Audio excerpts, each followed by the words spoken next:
लक्षद्वीपमध्ये पर्यटनाला चालना देण्याच्या केंद्र सरकारच्या प्रयत्नांचा एक भाग म्हणून पंतप्रधान नरेंद्र मोदींनी लक्षद्वीपचा दौरा केला आणि त्यानंतर मालदीवमधनं अनेक तीव्र प्रतिक्रिया देखील उमटल्या। पण मालदीवला पंतप्रधान नरेंद्र मोदींनी केलेल्या या लक्षद्वीप दौऱ्यामुळे इतक्या मिरच्या झोंबण्याची नेमकी कारण काय याचा आढावा या व्हिडिओमधून आपण घेऊया।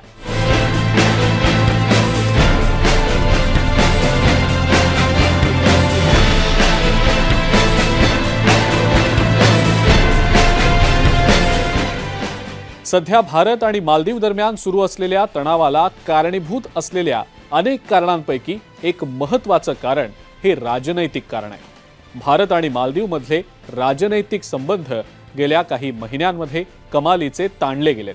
विशेषतः गेल्या वर्षी नोव्हेंबरमध्ये राष्ट्राध्यक्ष मोहम्मद मुइझू यांनी पदभार स्वीकारल्यापासून हा वाद जास्त वाढलाय।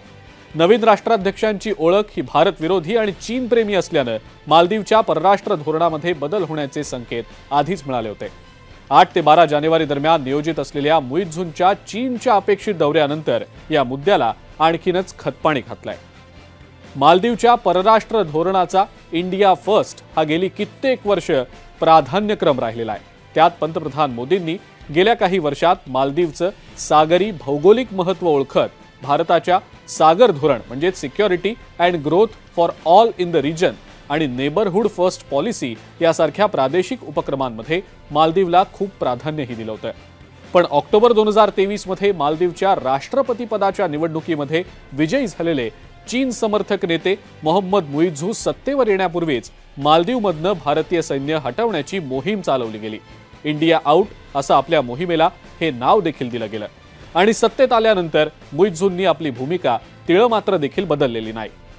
त्यातच भारतासोबत केलेल्या हायड्रोग्राफिक सर्वेक्षण कराराचं नूतनीकरण करायला मालदीवनं गेल्या डिसेंबरमध्ये नकार दिला।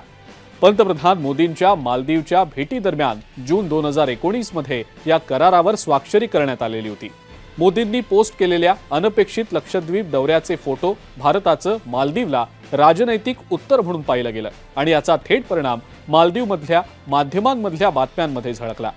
सोशल मीडियावरच्या आक्रोशामुळे मालदीवच्या काही न्यूज वेबसाईट्सनं धिवेही या स्थानिक भाषेमध्ये खळबळजनक बातम्या चालवल्या।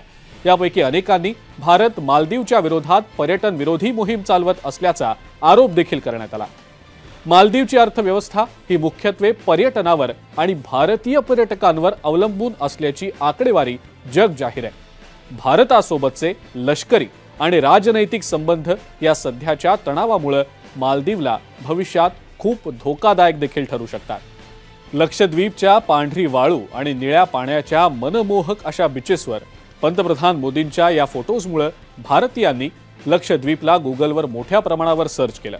आता मालदीव ऐवजी भारतीय पर्यटक लक्षद्वीपला जाऊन स्वस्त प्रवासही करू शकतील आणि मालदीव सारखंच सुंदर वातावरण सुद्धा एन्जॉय करू शकतील। मोदी सरकारच्या टुरिझम डिप्लोमसीचा हा एक मोठा विजयच म्हणावा लागेल। हा व्हिडिओ तुम्हाला कसा वाटला ते आम्हाला कमेंट्समध्ये नक्की कळवा।